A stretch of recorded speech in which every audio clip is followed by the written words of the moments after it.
What's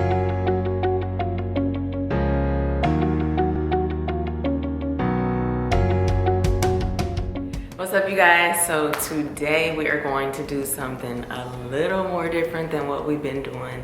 We are still working with home decor because I'm just a little bit obsessed with home decor right now. We'll get to a bag later on, but for now we're gonna work on a leather table. This is something I've been wanting to work on for a while, and I decided, why not make a leather table with some wood legs and all that good stuff. So before I get into that project, I just wanted to introduce you to this space because, as you can see, we are not in my design room. We are actually at Pasadena Lumber, which is based in my hometown of Pasadena, California. My buddy Vince, who I will introduce you to in a second, owns this beautiful place, and he is an amazing woodworker. So before we get started with our table, I'm just going to show you around a little bit and then we'll get started. So it's one thing to work with leather by itself, but if you've ever wanted to incorporate wood into your project, the first thing you want to figure out is the type of wood to work with. Plywood is the least expensive, whereas something like a Douglas fir would be a little more on the pricier side. Today we'll be using wood scraps for our project, and if you've never worked with wood before or you just want to experiment, I would recommend going to your local lumber place and seeing if they have wood scraps available.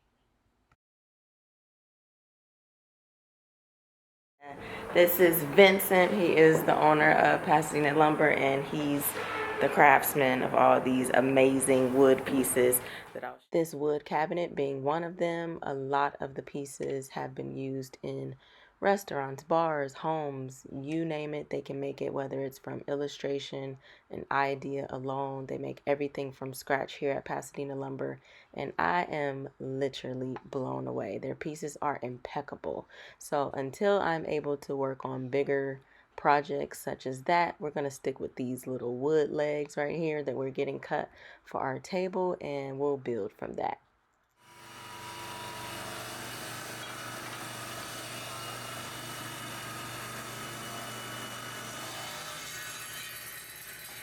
So I'm back in my design room. I'm gonna go ahead and start prepping the leather for the table. Today we'll be working with a veg tan from Weaver Leather. It's about 5 to 6 ounces, and yeah, I'll show you that right now.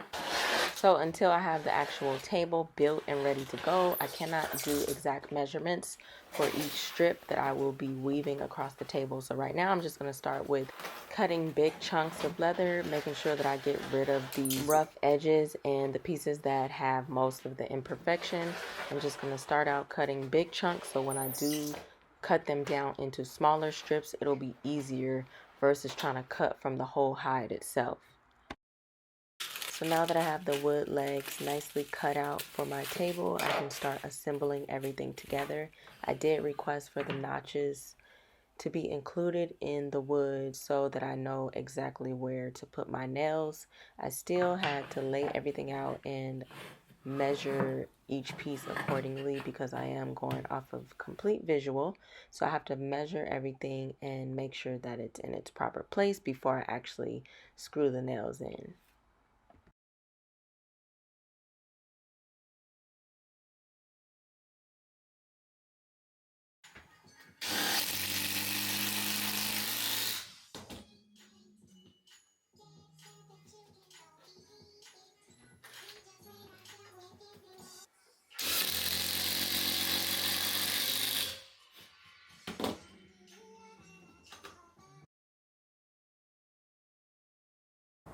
So as you can see, our table is finally finished. I finished screwing in all the nails and got all the pieces together. Now I'm gonna go ahead and stain it a nice white color, off-white, and then apply my finish. In addition to that, we're gonna go ahead and cut our leather strips, which will go along here in a weaving direction. When it comes to adding your leather strips, you want to measure from the interior of the table going around, as you can see pictured here. As you start nailing your strips into the table, you want to make sure they're hidden as much as possible, so that's why I'm starting with the interior of the table.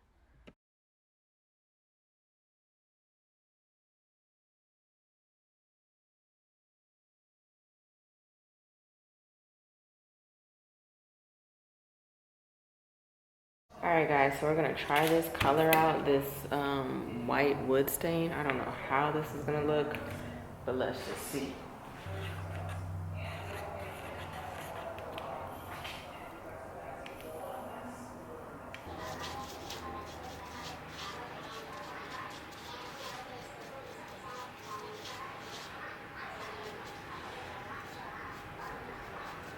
And this is the final result. It actually came out really good. I like it a lot. I had to remember that this is a stain that I'm working with, not a paint.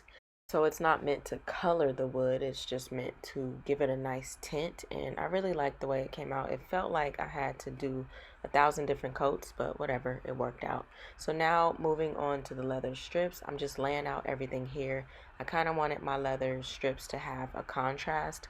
So on one portion of the table, I'm covering the strips in oil just to give them a slightly darker finish than the other natural strips, and you'll see that in a second.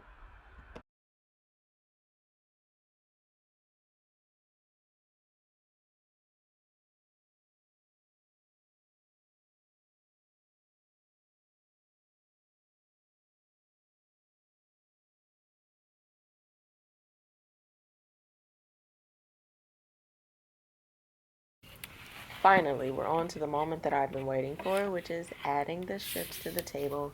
Now that everything is complete, I can go ahead and nail my strips to the table. As you can see, I'm starting from the interior of the table and I'll be wrapping them around. Once I do one side, I will then move on to the other side, and then I'll show you how to weave everything in.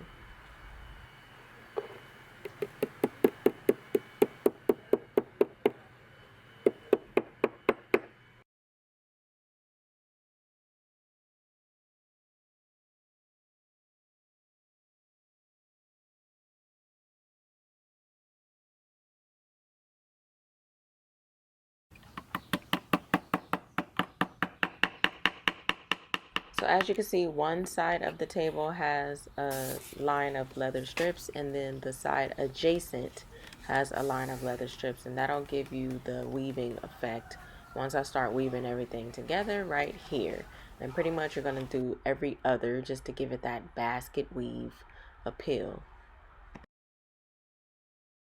And once you finish weaving everything in, you'll do the same thing as far as nailing each piece into the table.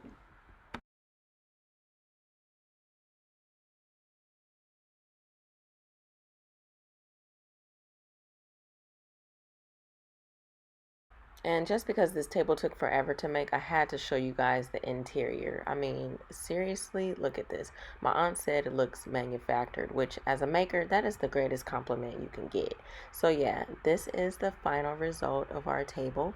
I hope you guys really enjoyed this video and get a chance to make it. It is a little time consuming, but the finished result is so worth it. I really love this table, and I hope you guys do too. Make sure you give this video a thumbs up, and if you do decide to make it, make sure you also tag Weaver Leather and Nikki and Mallory so we can see your project, and I will catch you guys on the next one.